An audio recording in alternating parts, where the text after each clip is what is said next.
Hello friend, welcome to my YouTube channel. तो friend, आज के इस वीडियो में आपको बताने वाला हूँ class 12th Hindi 2025 board exam लिए जो कि सभी महत्वपूर्ण प्रश्न बताने वाला हूँ, जो कि उत्तर सहित मैं आपको बताने वाला हूँ। यहाँ पर मैं बहुत सारा क्वेश्चन लिया हूँ जो कि आपके बोर्ड एग्जाम लिए काफी इंपॉर्टेंट है। और आपका पेपर जो कि 24 फरवरी से स्टार्ट है और 100% जो कि सारे क्वेश्चन पूछे जाएंगे आपके बोर्ड एग्जाम में। तो यहाँ जो कि आपका पहला क्वेश्चन दिया गया है, रानी केतकी की कहानी के लेखक हैं। तो पहला जो कि ऑप्शन नंबर का जो कि है राम प्रसाद निरंजनी। और ऑप्शन ख जो कि आपका दिया गया है लल्लू लाल। और यहाँ से आपका सा वाला है सदल मिश्र। और ऑप्शन घ जो कि आपका है इंसा अल्लाह खा। तो रानी केतकी कहानी के जो लेखक हैं, तो ऑप्शन नंबर यानी कि घ वाला आपका करेक्ट आंसर हो जाएगा। और यहाँ से आपका दूसरा क्वेश्चन है, हिंदी प्रदीप के संपादक थे। तो यहाँ जो कि आपका पहला ऑप्शन है जो कि प्रताप नारायण मिश्र। और दूसरा ऑप्शन जो कि ख वाला आपका है बाल कृष्ण भट्ट। और ऑप्शन नंबर जो कि आपका ग वाला है राधा चरण गोस्वामी। और ऑप्शन घ जो कि आपका है बद्री नारायण चौधरी प्रेमगंध। तो हिंदी प्रदीप के संपादक थे यानी कि ऑप्शन नंबर आपका ख वाला यानी कि बाल कृष्ण भट्ट आपका करेक्ट आंसर हो जाएगा।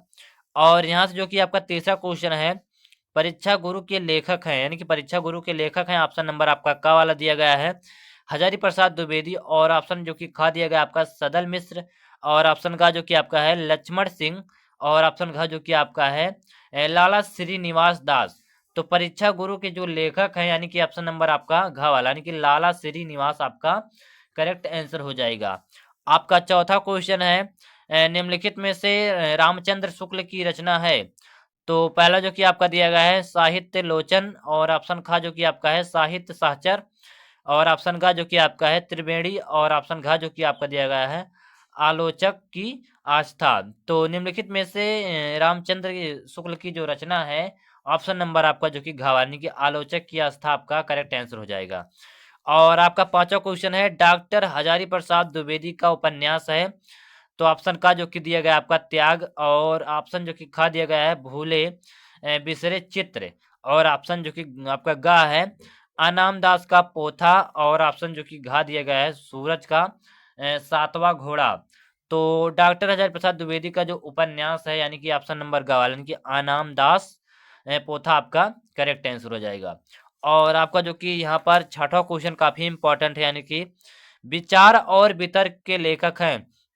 तो पहला दिया गया आपका क वाला महावीर प्रसाद द्विवेदी। और ऑप्शन जो कि ख दिया गया यानी कि प्रोजी सुंदर रेड्डी। और ऑप्शन नंबर ग जो कि आपका दिया गया हजारी प्रसाद द्विवेदी। और ऑप्शन घ जो कि दिया गया है राय कृष्ण दास। तो विचार और वितर्क जो लेखक है यानी कि ऑप्शन नंबर ग वाला यानी कि हजारी प्रसाद द्विवेदी आपका करेक्ट आंसर हो जाएगा। आपका सातवां क्वेश्चन दिया गया है, मैला आंचल किसका उपन्यास है। तो ऑप्शन का जो कि दिया गया है यानी कि वृंदावन लाल वर्मा। और ऑप्शन जो कि आपका खा दिया यानी कि भगवती चरण वर्मा। और ऑप्शन का जो कि आपका दिया है फणीश्वर नाथ रेणु। और ऑप्शन जो कि घाय आपका है मुंशी प्रेमचंद। तो मैला आंचल किसका उपन्यास है। तो यहाँ पर जो कि आपका सातवें क्वेश्चन का करेक्ट यानी कि ऑप्शन नंबर ग यानी कि फणीश्वर नाथ आपका करेक्ट आंसर हो जाएगा। और यहाँ से जो कि आपका आठवां क्वेश्चन है यानी कि बहादुर कहानी के लेखक हैं फणीश्वर नाथ रेणु। और ऑप्शन जो कि आपका खा दिया गया यानी कि मुंशी प्रेमचंद। और ऑप्शन जो कि गा दिया गया आपका जैनेन्द्र कुमार। और ऑप्शन घा जो कि आपका है अमरकांत। तो बहादुर कहानी के जो लेखक है यानी कि ऑप्शन नंबर आपका घा वाला यानी कि अमरकांत आपका करेक्ट आंसर हो जाएगा। और यहाँ से जो कि आपका नवा क्वेश्चन है यानी कि नीड़ का निर्माण फिर रचना की विधा है। यानी कि ऑप्शन का दिया गया आपका आत्मकथा। और ऑप्शन जो कि ख आपका है नाटक। और ऑप्शन का जो कि आपका है संस्मरण। और ऑप्शन घ जो कि आपका है निबंध। तो नीड़ का निर्माण फिर रचना किस विधा का है। तो यानी कि ऑप्शन नंबर आपका क वाला यानी कि आत्मकथा आपका करेक्ट आंसर हो जाएगा। आपका 10वां क्वेश्चन है, बाण भट्ट की आत्मकथा किस विधा की रचना है। तो यानी कि पहला आपका निबंध है, दूसरा आपका उपन्यास है। और आपका ग वाला जो कि है रेखा चित्र। और ऑप्शन घ वाला जो कि आपका आत्मकथा। तो बाण भट्ट की आत्मकथा किस विधा की रचना है। तो ऑप्शन नंबर आपका ख वाला यानी कि उपन्यास आपका करेक्ट आंसर हो जाएगा। तो यहाँ से जो कि आपके 10 एमसीक्यू क्वेश्चन कंप्लीट हो गए। अब मैं आपको बताने वाला हूँ जो कि गद्यांश पद्यांश बताने वाला हूँ, काफी इंपॉर्टेंट है यानी कि आपका ग्राहक क्वेश्चन यहाँ पर दिया गया है यानी कि गद्यांश दिया गया है। यहाँ पर आप गद्यांश को सबसे पहले आप पढ़ेंगे, उसके बाद यानी कि इसी में से आप यानी कि उत्तर को आपको ढूंढ कर यहाँ से आपको लिखना होगा। यहाँ पर 5 क्वेश्चन दिए गए हैं, तो पांचों क्वेश्चन का आंसर आपको इसी में से मिलेगा। तो सबसे पहले करना क्या है, गद्यांश को पढ़ना होगा। भाषा स्वयं संस्कृत का एक अटूट अंग है। संस्कृत परंपरा से निस्तृत होने पर भी परिवर्तनशील और गतिशील है। उसकी गति विज्ञान की प्रगति के साथ जोड़ी जाती है। वैज्ञानिक आविष्कारों के प्रभाव के कारण अद्भुत नई सांस्कृतिक हलचलों को साप्ताहिक रूप देने के लिए भाषा के यानी कि परंपरागत प्रयोग प्राप्त नहीं है। इसके लिए नए प्रयोगों की, नई भाव योजनाओं को व्यक्त करने के लिए नए शब्दों की खोज की मति आवश्यकता है। तो जो कि यहाँ से आपका जो कि गद्यांश कंप्लीट हो गया। अब आप देख सकते हैं यहाँ पर 3 यानी कि 5 क्वेश्चन दिए गए हैं। पहला आपका दिया है उपयुक्त गद्यांश के पाठ और लेखक का नाम लिखना होगा। और यहाँ पर दिया है दूसरा क्या है, रेखांकित अंश की व्याख्या आपको लिखना होगा। तीसरा प्रश्न आपका है प्रस्तुत अवतरण के माध्यम से लेखक ने किस बात पर यानी कि बल दिया है, इसको आपको लिखना होगा। और चौथा आपका है संस्कृत का एक अटूट अंग क्या है, इसको भी आपको लिखना है। यानी कि आप पांचवा आपका है किसकी गति विज्ञान की प्रगति के साथ जोड़ी जाती है। तो यहाँ पर टोटल 5 क्वेश्चन पूछे गए हैं। 5 क्वेश्चन का आपको आंसर देना होगा। तो करना क्या है, सबसे पहले आपको यहाँ पर संकेत हेडिंग छोड़ना होगा। उसके बाद यहाँ पर आपको शुरू वाला अक्षर लिखना होगा और लास्ट वाला अक्षर आपको लिखना होगा, जैसे कि यहाँ पर मैं लिखा हूँ। अब आपको यहाँ पर लिखना होगा पाठ का नाम और लेखक का नाम यहाँ पर लिखेंगे। तो यहाँ पर जो कि पाठ का नाम है भाषा और आधुनिकता और लेखक का नाम है प्रोजी सुंदर रेड्डी। अब यहाँ से आपको रेखांकित अंश की व्याख्या करना है। यहाँ पर जो आप देख सकते हैं, यहाँ पर जो रेखा पारी हुई है, इसकी आपको क्या करना है, व्याख्या करना होगा। तो यहाँ पर आप व्याख्या करेंगे, यहाँ पर हेडिंग छोड़ेंगे रेखांकित अंश की व्याख्या। उसके बाद आप लिखेंगे भाषा में जो प्रयोग प्राचीन काल से चले आ रहे हैं वे नए सांस्कृतिक परिवर्तनों को व्यक्त करने में समर्थ नहीं है। नित्य प्रति संस्कृत में हुए परिवर्तनों को भाषा द्वारा व्यक्त करने के लिए भाषा में नए नए प्रयोगों, नए नए शब्दों की खोज कर कार्य होना बहुत आवश्यक है, जिससे बदलते हुए नए भावों को उचित रूप से व्यक्त किया जा सके। और यहाँ पर जो कि आपका तीसरा वाला क्वेश्चन यहाँ पर पूछा गया है। तीसरा वाला क्वेश्चन पूछा गया आपका जो कि प्रस्तुत अवतरण के माध्यम से लेखक ने किस बात पर बल दिया है। तो यहाँ पर आप लिखेंगे जो कि प्रस्तुत गद्यावरण में लेखक ने विज्ञान की प्रगति के कारण जो सांस्कृतिक परिवर्तन होता है उसे शब्दों द्वारा व्यक्त करने के लिए भाषा में नए प्रयोगों की आवश्यकता पर बल दिया है। और तीसरा जो कि आपका क्वेश्चन यहाँ पर दिया गया है, जो कि आप देख सकते हैं यहाँ पर पूछा है संस्कृत का एक अटूट अंग क्या है। तो यहाँ पर उत्तर लिखेंगे आप, संस्कृत का एक अटूट अंग यानी कि भाषा है। तो यहाँ पर आपका जो कि चौथा वाला भी कंप्लीट हो गया। और पांचवा क्वेश्चन आपका जो कि पूछा है, पांचवा क्वेश्चन आपका पूछा है किसकी गति विज्ञान की प्रगति के साथ जोड़ी जाती है। तो यहाँ पर आप लिखेंगे यानी कि संस्कृत की गति विज्ञान की प्रगति के साथ जोड़ी जाती है। तो यहाँ जो कि आपका गद्यांश वाला जो क्वेश्चन था यहाँ से आपका कंप्लीट हो गया। अब मैं आपको बताने वाला हूँ जो कि पद्यांश काफी इंपॉर्टेंट है आपके बोर्ड एग्जाम के लिए। तो यहाँ पर आप देख सकते हैं यहाँ पर जो कि आपका पद्यांश दिया गया है और काफी इंपॉर्टेंट है पद्यांश है। तो यहाँ पर आप पढ़ेंगे आज की दुनिया विचित्र नवीन प्राकृत पर सर्वत्र विजयी पुरुष असीन है, बधे नर के करों में वारी विद्युत भाप है, हुक्म पर चढ़ता उतरता है पवन का ताप, है नहीं बाकी कहीं व्यवधान, लांग सकता है परिसरित गिरी सिंधु एक समान। तो यहाँ जो कि आपका जो ये पद्यांश से कंप्लीट हो गया। यानी कि पद्यांश के नीचे आपके जो कि 5 क्वेश्चन दिए गए हैं, यानी कि पांचों क्वेश्चन का आंसर आपको देना होगा। तो यहाँ पर आप लिखेंगे सबसे पहले, यानी कि यहाँ पर जो शुरू वाला अक्षर आपको दिखाई दे रहा होगा, इसको यहाँ पर आप लिखेंगे शुरू में। तो यहाँ पर आप संकेत डालेंगे, उसके बाद आप लिखेंगे आज की दुनिया विचित्र डॉट डॉट एक समान।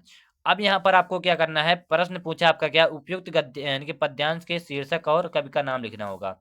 तो यहाँ पर आप यानी कि कवि का नाम लिखेंगे, यानी कि पाठ का नाम और कवि का नाम लिखेंगे। तो यहाँ पे शीर्षक क्या है, अभिनव मनुष्य, और कवि का नाम क्या है, रामधारी सिंह दिनकर। तो यहाँ से जो कि आपका कंप्लीट हो गया। अब आपको यहाँ पर रेखांकित अंश की व्याख्या आपको करना होगा। क्वेश्चन आपका पूछा है रेखांकित अंश की व्याख्या आपको करना होगा।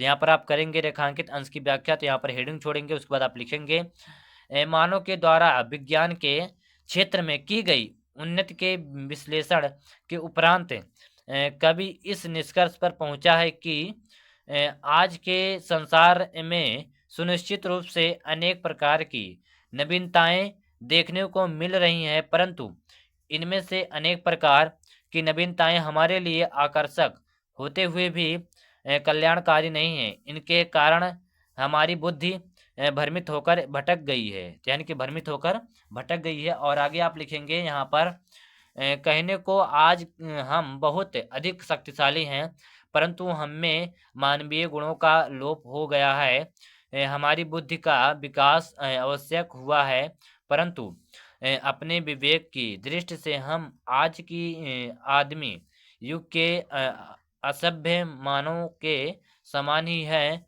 इस दृष्टि से कवि का यह कहना है कि आज का संसार बड़ा ही विचित्र है, पूर्णतया सार्थक है।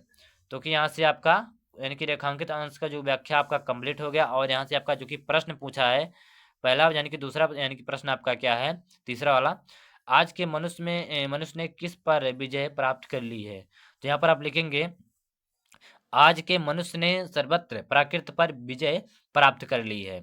और यहाँ से आपका चौथा है, किसके द्वारा हुक्म पर पवन का ताप चढ़ता उतरता है। तो यहाँ पर आप लिखेंगे, आज मनुष्य के हुक्म पर पवन का ताप चढ़ता उतरता है।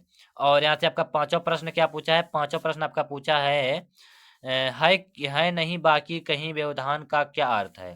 तो यहाँ पर आप लिखेंगे, इसका अर्थ है, यानी कि पांचवे का, कवि के शब्दों में है नहीं बाकी कहीं व्यवधान का अर्थ यह है कि आज मनुष्य के लिए जल थल नभ कहीं भी कोई भी बाधा नहीं है। उसने समस्त प्राकृत पर विजय प्राप्त कर ली है। जल विद्युत दूरी वातावरण का ताप अधिक यानी कि आदि सभी आज मनुष्य के हाथों में है। तो यहाँ से जो कि आपका गद्यांश कंप्लीट हो गया और पद्यांश आपका कंप्लीट हो गया। टोटल यहाँ से जो कि आपके 20 नंबर कंप्लीट हो गए, यानी कि 10 नंबर गद्यांश के और 10 नंबर आपके पद्यांश के। अब मैं आपको बताने वाला हूँ जो कि दो इंपॉर्टेंट जीवन परिचय बताने वाला हूँ, जो कि आपके बोर्ड एग्जाम में काफी इंपॉर्टेंट है। और दोनों जीवन परिचय हर साल आपके बोर्ड एग्जाम में पूछे जाते हैं। पहला जीवन परिचय जो कि आपका है जयशंकर प्रसाद, और दूसरे जो कि आपका है मैथिली शरण गुप्त। जो यहाँ पर मैं बताने वाला हूँ सबसे पहले मैथिली शरण गुप्त का जीवन परिचय। तो यहाँ पर आप हेडिंग छोड़ेंगे, यानी कि जीवन परिचय, उसके बाद आप लिखेंगे, श्री मैथिली शरण गुप्त का जन्म सन 1886 ईस्वी में चिरगांव झांसी में हुआ था। इनके पिता का नाम सेठ रामचरण गुप्त था। इनको हिंदी साहित्य से विशेष प्रेम था। गुप्त जी की शिक्षा दीक्षा घर पर ही संपन्न हुई। घर के साहित्यिक वातावरण के कारण इनमें काव्य के प्रति अभिरुचि जागृत हुई। 12 दिसंबर सन 1964 ईस्वी में गुप्त जी का क्या हो गया, यानी कि निधन हो गया, यानी कि मृत्यु हो गई। अब आप यहाँ पर अगला हेडिंग छोड़ेंगे, यानी कि साहित्यिक परिचय। साहित्यिक परिचय हेडिंग छोड़ेंगे, उसके बाद आप लिखेंगे, गुप्त जी का सुझाव गीत काव्य की ओर था और राष्ट्र प्रेम इनकी कविता का प्रमुख स्वर रहा। इनके काव्य में भारतीय संस्कृति का प्रेरणाप्रद चित्रण हुआ है। इनके हिंदी साहित्य से मंगला प्रसाद पारितोषिका भी मिली है। अब यहाँ पर आप रचनाएं भी लिखेंगे इनके, जो कि इंपॉर्टेंट रचनाएं हैं। पहले इनके क्या है, वीरांगना, दूसरा है मेघनाद वध, और तीसरी यानी कि साकेत, चौथी इनकी है भारत भारती, पांचवी यानी कि यशोधरा। तो जो कि यहाँ से इनके 5 इंपॉर्टेंट यानी कि रचनाएं भी कंप्लीट हो गए। तो यहाँ जो कि आपके मैथिली शरण गुप्त का जीवन परिचय कंप्लीट हो गया। अब मैं आपको बताने वाला हूँ जो कि जयशंकर प्रसाद का जो कि जीवन परिचय बताने वाला हूँ। तो यहाँ पर आप हेडिंग छोड़ेंगे, उसके बाद आप लिखेंगे, छायावादी युग के प्रवर्तक महाकवि जयशंकर प्रसाद का जन्म काशी के एक वैश्य परिवार में सन 1889 ईस्वी में हुआ था। इनके पिता का नाम देवी प्रसाद था। ये तंबाकू के एक प्रसिद्ध व्यापारी थे। बचपन में ही इनके पिता तथा बड़े भाई की मृत्यु हो गई थी। सन 1937 ईस्वी में अल्प अवस्था में ही क्षय रोग से ग्रसित होकर स्वर्ग यानी कि स्वर्ग को सिधार गए। जो कि यहाँ से इनका जीवन परिचय कंप्लीट हो गया। अब यहाँ पर आपको साहित्यिक परिचय हेडिंग छोड़ना होगा, इसके बाद आपको लिखना होगा, साहित्यिक परिचय, श्री जयशंकर प्रसाद छायावाद के प्रवर्तक, उन्नायक तथा प्रतिनिधि कवि होने के साथ साथ युग प्रवर्तक, नाटककार, कथाकार तथा उपन्यासकार भी थे। जयशंकर प्रसाद छायावाद युग के सर्वश्रेष्ठ कवि हैं। प्रेम और सौंदर्य इनके मुख्य विषय हैं। जो कि यहाँ से साहित्यिक परिचय भी आपका कंप्लीट हो गया। और यहाँ से आपको रचनाएं भी लिखना होगा। इनकी पहली रचना क्या है? चंद्रगुप्त। दूसरा इनकी रचना है स्कंदगुप्त, और तीसरी इनकी रचना है अजातशत्रु। चौथी इनकी है आकाशदीप। पांचवी इनकी क्या है? इंद्रजाल। तो जैसे कि यहाँ पर आप देख सकते हैं इनका भी जीवन परिचय यानी कि जयशंकर प्रसाद का भी जीवन परिचय कंप्लीट हो गया। अब मैं आपको बताने वाला हूँ जो कि कहानी, काफी इंपॉर्टेंट कहानी मैं आपको बताने वाला हूँ, जो कि बहादुर कहानी आपके बोर्ड एग्जाम में हर साल पूछे जाते हैं। तो यहाँ पर आप लिखेंगे यानी कि बहादुर कहानी का उद्देश्य आप ऊपर लिखेंगे। उसके बाद आप लिखेंगे अमरकांत जी द्वारा लिखी गई कहानी बहादुर एक मध्यवर्गीय परिवार में नौकर के साथ परिजनों द्वारा किए गए अत्यधिक कटु व्यवहार की कहानी है। लेखक ने स्वयं को कहानी का पात्र बनाते हुए कहानी की आत्मकथा आत्मकथात्मक रूप में रचना की है। अपने से संपन्न रिश्तेदारों के घर नौकर द्वारा जुटाई सुविधा एवं शान को देखकर लेखक की पत्नी निर्मला स्वयं भी एक नौकर रखना चाहती है। बहादुर नेपाल का 12 से 13 साल का लड़का है जो अपनी मां के दुर्व्यवहार से तंग आकर घर छोड़कर शहर चला जाता है और निर्मला के परिवार में नौकर रख लिया जाता है। निर्मला और उसका परिवार बहादुर के प्रति अच्छा व्यवहार करते हैं, परंतु धीरे धीरे कठोरता बरतने लगते हैं। वह घर का सारा कार्य करता है, इसके बावजूद उसके साथ गाली गलौज से मारपीट तक की नौबत आ जाती है। झूठी चोरी का इल्जाम लगाकर उसे अपमानित किया जाता है और पीटा जाता है, अन्यथा बहादुर घर छोड़कर चला जाता है। अब परिवार के सभी सदस्य उसे ढूंढते हैं क्योंकि उसके कारण सब आराम के आदी हो चुके थे। और आगे देखिए आगे क्या है, यानी कि आगे आप लिखेंगे जो कि यहाँ पर बहादुर की उपयोगिता देखकर सभी अब अपना घरेलू कार्य करने से घबराते हैं। बहादुर के घर छोड़ जाने पर वे सभी पश्चाताप करते हैं तथा अच्छा व्यवहार करने के सोचते हैं, परंतु अब पछताए होता क्या जब चिड़िया चुग गई खेत। बहादुर में सहनशीलता और स्वाभिमान की भावना कूट कूट कर भरी हुई है। उसके इसी चरित्र के कारण यह कहानी हमें प्रिय लगी। तो आशा करता हूँ गाइज आप सभी को ये वीडियो पसंद आई होगी। अगर वीडियो पसंद आएगा वीडियो को लाइक कर देना, कमेंट कर देना। चले गाइज मिलते हैं वीडियो में। जय हिंद, वंदे मातरम।